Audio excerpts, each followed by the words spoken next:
Ravi est rabatteur. Il passe ses journées à arpenter les rues et à recruter des cobayes pour les centres d'essais cliniques. Un travail totalement illégal.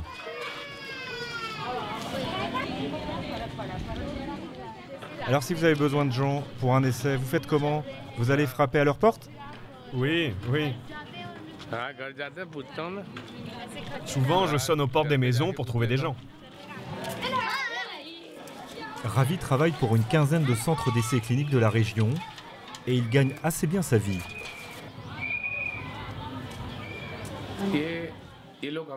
Vous savez, les gens des centres d'essai viennent me voir et me demandent si je peux leur trouver des volontaires.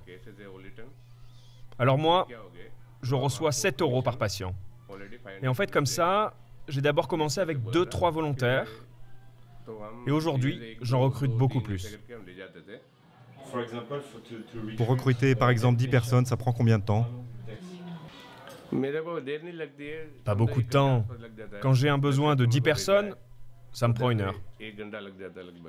J'ai leur téléphone, je leur passe juste un coup de fil et leur dis qu'ils doivent aller faire un test. Ravi se laisse aller à des confidences. Il va même nous révéler les combines de ses employeurs pour recruter des patients en un temps record. Pour qu'il y ait toujours assez de volontaires, les centres leur disent que pour le prochain test, ils devront venir avec un faux nom. Comme ça, ils seront admis. Vous devez savoir qu'en Inde, la loi dit qu'il faut un délai de 3 mois entre chaque test pour une personne. Alors, en venant avec une fausse identité, les centres peuvent les enrôler pour un test sans tenir compte de ce délai. Ce genre de choses, presque tous les centres le pratiquent. Pourquoi prend-il le risque de nous révéler ces fraudes? Depuis quelques mois, Ravi a mauvaise conscience. Une femme qui habite à 2 pas de chez lui est gravement malade. Il va même tous les jours lui rendre visite. Bonjour Ina, comment vas-tu? Ça va. Et ta santé? Ça peut aller. Ina, elle est allée faire un essai clinique. C'est vous qui l'avez envoyé? Oui, c'est moi. Qu'est-ce qui lui est arrivé? Elle a eu des effets secondaires graves à cause du test. Maintenant, elle souffre d'une tumeur au cerveau. Avant le test, Ina était en parfaite santé. Mais quelques semaines après cet essai, elle commence à avoir de violents maux de tête. Aujourd'hui, elle souffre d'un cancer du cerveau. Elle a gardé tous les documents liés à cet essai clinique et il y a eu bien peu d'explications sur les effets secondaires.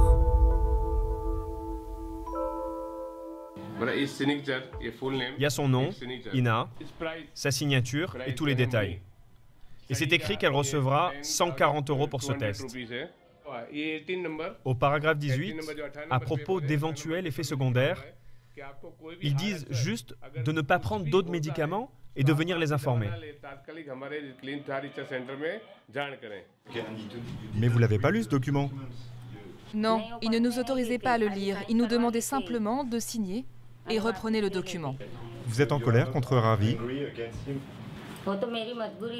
À cause de mes problèmes financiers, j'étais obligée d'aller faire cet essai clinique. J'avais vraiment besoin d'argent. Ravi, il ne m'a pas forcé, vous savez. Document peu clair, sans information précise sur les effets secondaires, pour seulement 140 €. Est-ce la molécule qu'elle a testée qui a provoqué sa maladie? Ravi en est convaincu. Aujourd'hui, c'est elle qui est malade. Et la prochaine fois, ce sera quelqu'un d'autre.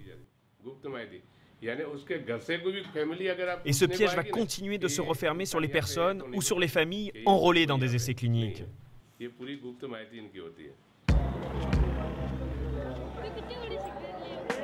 Malgré les problèmes d'Ina, Ravi travaille toujours pour des centres d'essais cliniques. C'est son unique gagne-pain.